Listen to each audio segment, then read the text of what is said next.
নমস্কার বন্ধুরা, কেমন আছো তোমরা? জয়ীর সংসারে তোমাদের স্বাগত। আমি ভালো আছি। আজকে রবিবার, তাই দিনটা একটু দেরি করে শুরু হয়েছে। তো এখন ব্রেকফাস্ট বানাবো। আজকে ওটস আর কর্নফ্লেক্স খেলে পাপা আর মেয়ে দুজনেই আমার উপরে পুরো ক্ষেপে যাবে। কারণ বলবে যে রেগুলার এই সমস্ত খাবার দাও, চুপচাপ খেয়ে নি, তাড়াহুড়ো থাকে বলে, কিন্তু আজকে এসব চলবে না।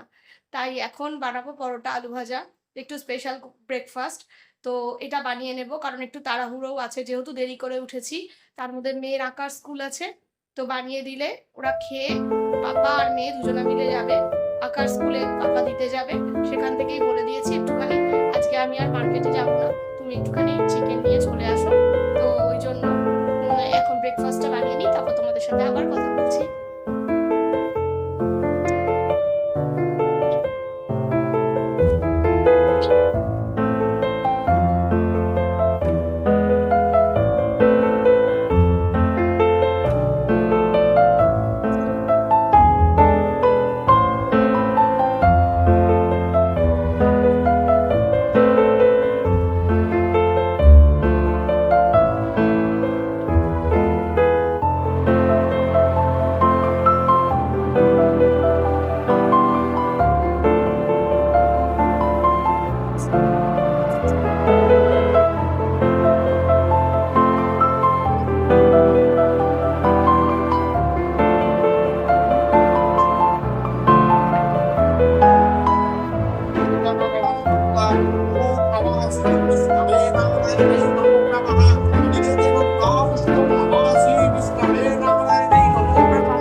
ব্রেকফাস্টটা করে নিই।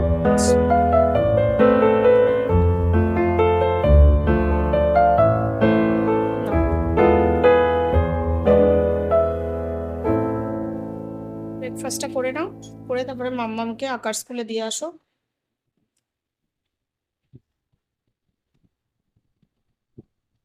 একবার একটু চিকেনটা নিয়ে আসবে, তাহলে আমাকে আর বেরোতে হবে না। হুম, ঠিক আছে।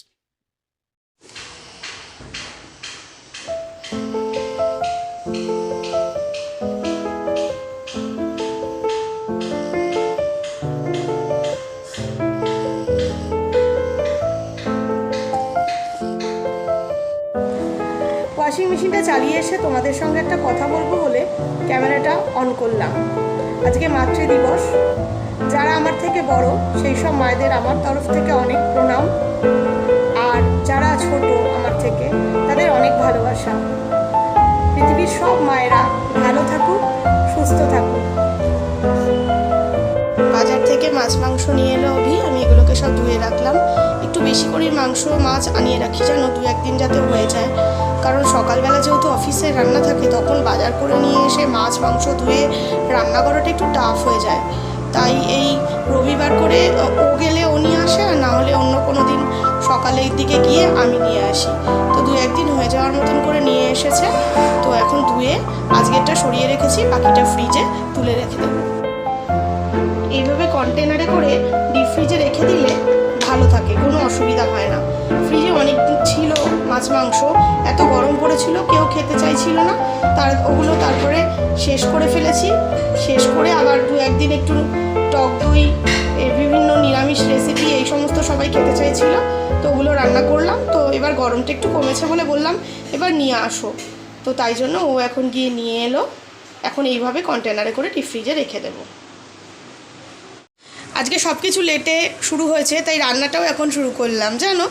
তা ওই আজকে চিকেনটা ম্যারিনেট করে রাখিনি। ম্যারিনেট না করলে আমি একটু তেলের মধ্যে, তেলটা গরম হলে হালকা করে চিকেনগুলোকে নাড়িয়ে নিই। তাহলে কি হয়, ওই সাদা যে একটা শ্যাকশ্যাকে ভাব থাকে ওটাও চলে যায়, আর কোনো গন্ধও থাকে না একদম। তো এখন চিকেনটা নাড়ানো হয়ে গেছে, খুব বেশি না, জাস্ট হালকা করে একটু নাড়িয়ে নিয়েছি। এখন তুলে নেব। গরম হয়ে গেছে, তার মধ্যে পেঁয়াজ রসুন দিয়ে দিয়েছি।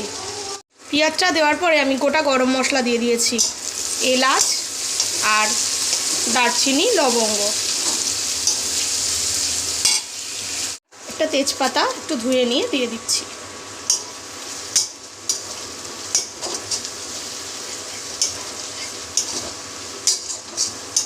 পেঁয়াজ আর রসুনটা ভাজা ভাজা হোক।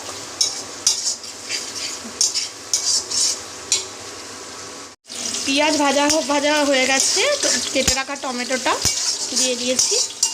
টমেটোটাও এবার ধীরে ধীরে নরম হয়ে যাবে।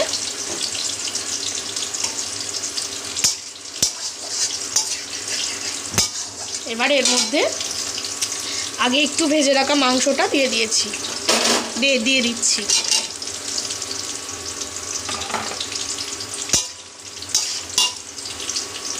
এবার ভেজে রাখা মাংসটাও এর মধ্যে দিয়ে দিলাম,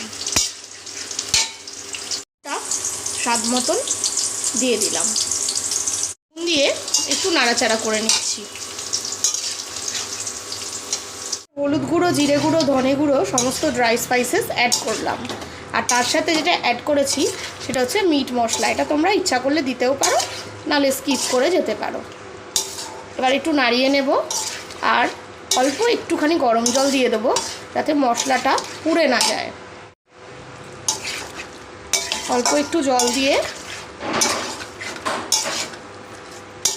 একদম মানে হাতের কষে নিয়ে একটু জল দিয়ে নাড়াচাড়া করছি যাতে মশলাটা পুড়ে না যায়।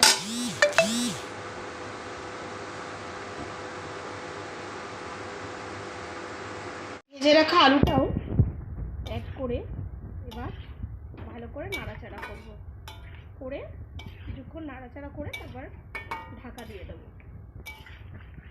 দেখো অলরেডি তেল ছাড়ছে মশলা থেকে, আর কালারটাও কিন্তু ভালো এসেছে। এবার ফেটিয়ে রাখা টক দইটা দিয়ে দিলাম, একদম একটু জল দিয়ে ওটাকে ভালো করে ঘুটিয়ে দিয়ে দিলাম। আবার একটু নাড়াচাড়া করে নেব।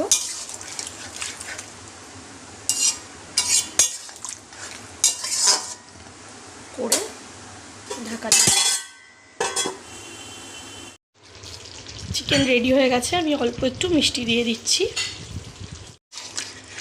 এবার একটুখানি নাড়িয়ে নিচ্ছি, লাস্টে একটু ঘি অ্যাড করে দেবো, তাহলেই চিকেন রেডি। আমি কিন্তু লঙ্কার গুঁড়ো ইউজ করিনি, টমেটোতেই এই কালার হয়েছে। তোমরা ইচ্ছা করলে লঙ্কার গুঁড়ো এতেই ইউজ করতে পারো। আমি কাঁচা লঙ্কা দিয়ে দিয়েছি, বাচ্চা খাবে বলে, ঝাল হলে খেতে পারবে না, ওই জন্য। এই যে আমার চিকেন রেডি হয়ে গেছে, লুকটা ঠিক এরকম হয়েছে। তোমরা এইভাবে একদিন বানিয়ে দেখো। যদি ম্যারিনেট না করে রাখতে পারো, অনেক সময় হয়ে ওঠে না, তখন এরকম একটু হালকা ফ্রাই করে নিলে চিকেনের কালারটাও বেশ ভালো আসে আর কোনো গন্ধও থাকে না। মাত্র লাঞ্চ করে উঠলাম, লাঞ্চ করতেও অনেক বেলা হয়ে গেল। দেখো, তোমাদেরকে বলেছিলাম না মোরগ ফুলটা শেয়ার করব বড় হলে, এই দেখো বেশ বড় হয়েছে না, ভালো লাগছে। নতুন করে আবার গাছ উঠে ফুল হয়েছে দেখে খুব ভালো লাগছে। আজকের ব্লগটা এই অবধিই থাকলো।